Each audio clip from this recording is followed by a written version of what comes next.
I want to share some history with you. You realize right there at Seminole Rest, there were people who were here before the Europeans arrived. These were the Timucuan Indians. And just right over here are shell middens that is evidence of their culture. And literally, we're talking 800 steps away from Oak Hill Fish Camp. Stick around because I want to tell you more history about this area. The Timucuan people were one of the largest and most complex Native American nations in the Southeast United States. At their peak, before European contact, historians estimate anywhere from 150,000 to 200,000 Timucuan-speaking people lived across what is now northeastern Florida and southeastern Georgia. They were not a single tribe. They were a collection of chiefdoms united by a common language and a shared culture, spread across millions of acres of coastal and inland territory.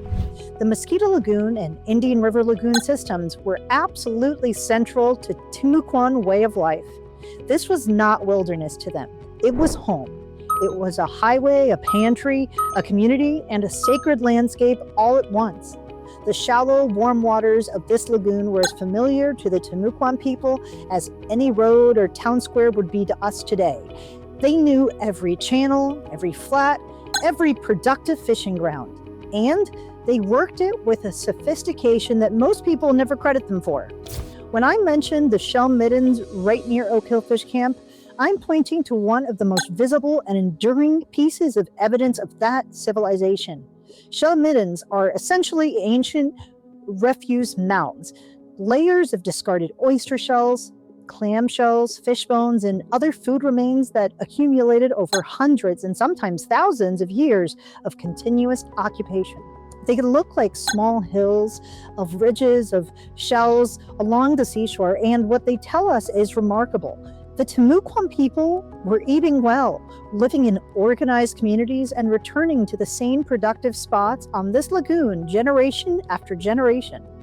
Think about what it took to live here before any of the modern world even existed. No grocery stores, no fuel ducts, no roads, and no bug spray. Everything the Timucuan people needed came from this land and this water. The fact that they thrived here for thousands of years tells you something important. This lagoon has always been extraordinarily productive. The Timucuans were expert fishermen.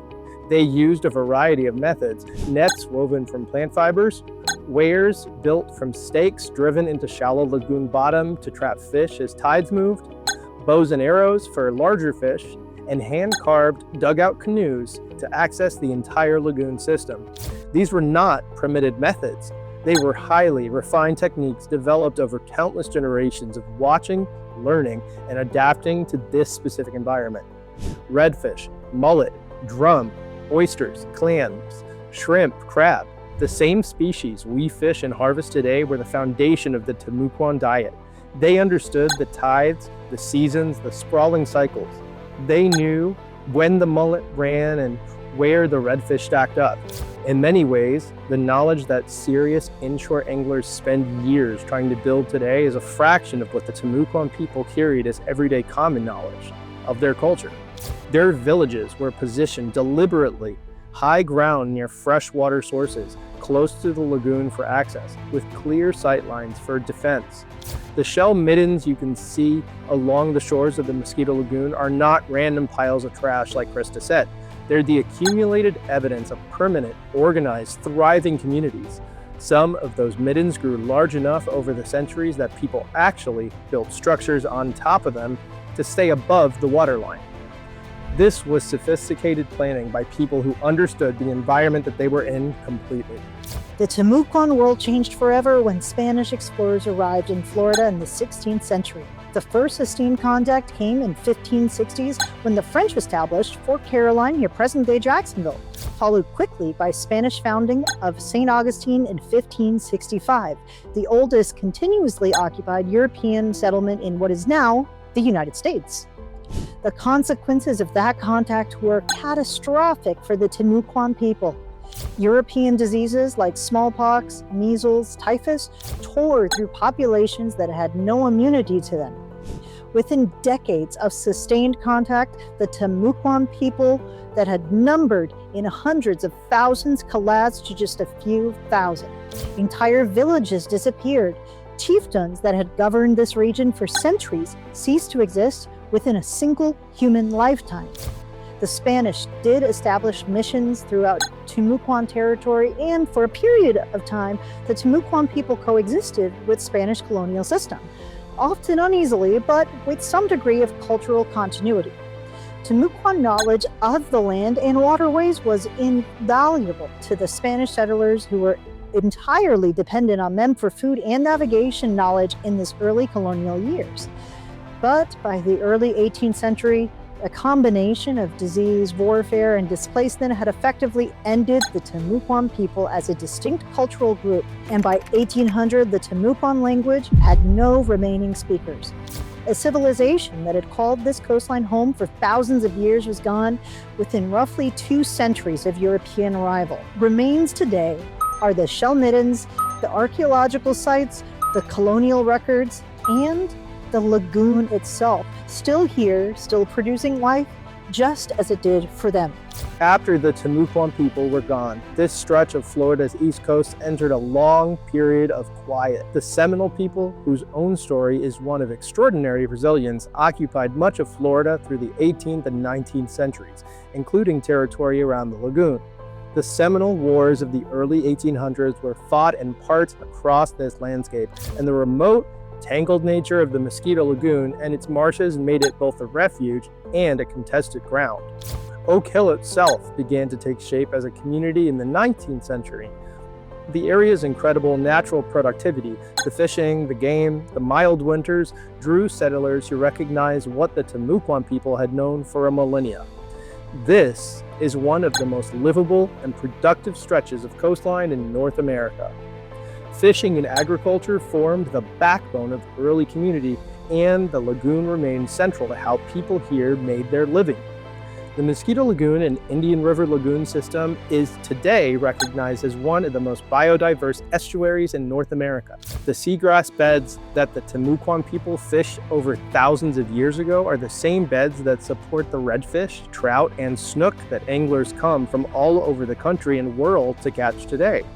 The lagoon has survived, and that fact alone is worth stopping to appreciate. There is something that happens when you know this history and then you go stand on the shore of the Mosquito Lagoon. The fishing trip changes a little. You look at the water differently. You look at those shell midden ridges along the bank. You understand what you're actually seeing, not just a bump in the landscape, but the physical remains of thousands of years of human life on this exact shoreline. 800 steps from here at Oak Hill Fish Camp, literally. You can walk from the camp to where the shell middens are visible along the shore. You can stand in a spot where Timucuan families stood for hundreds of generations, looking out at the same water, watching the same birds work the same flats. The lagoon in front of you is the same lagoon they paddled their canoes across. The redfish in that grass are descendants of the redfish they caught with their wares and nets. That kind of continuity is so very rare. Most of the natural world that supported ancient civilizations in North America has been dramatically altered or completely destroyed. The Mosquito Lagoon, because of its geography and the relative lack of heavy development along its shores, still looks and functions closer to its original state than almost anywhere else on the Atlantic Ocean. It is not a museum recreation. It's the real thing, still functioning, still wild, still producing life the way it has for thousands of years. And Oak Hill Fish Camp sits right in the middle of it. When you launch a kayak for free, if you're one of our guests, from our dock, or push a boat off our private boat ramp and head out onto that water, you're doing something that human beings have been doing in this place for a very long time. The tackle is different, the boats are different, but the lagoon is the same, and the fish are still here and better than ever. If you're planning a trip to Oak Hill and you want to connect with this history, here is what you can actually see. The shell middens along the Mosquito Lagoon shoreline are the most accessible evidence of the Timucuan presence in this area. You can see them from the water on a kayak or boat, low ridges of pale shell along the mangrove edges. They're protected archaeological sites, which means you look, but you do not dig, you do not disturb them. but you can absolutely see them. And once you know what you're looking at, you'll spot them throughout your time on the water. The Canaveral National Seashore, which borders the Mosquito Lagoon, has done significant work documenting and protecting Timucuan and pre-Columbian archaeological sites in this area. If you want to go deeper on this history, the seashore is a great resource. They have interpretive materials and programs that bring this history to life in a way that goes beyond what any video can fully do. And Krista and I are here. We've been on this water for years. We know where the Middens are visible from the water. We know the history of the area, and we love talking about it with our guests.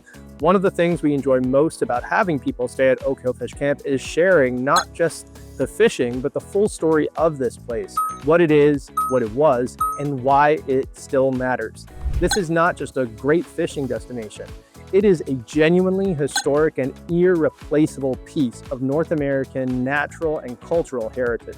If this video gave you something to think about, we would love to hear from you in the comments below.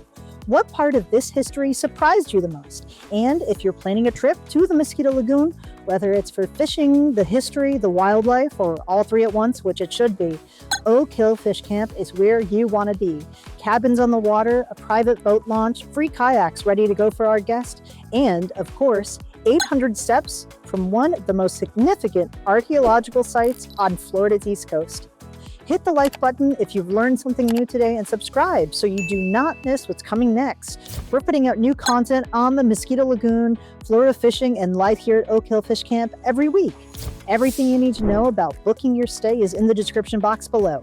Until next time, tight lines, and we'll see you on the water.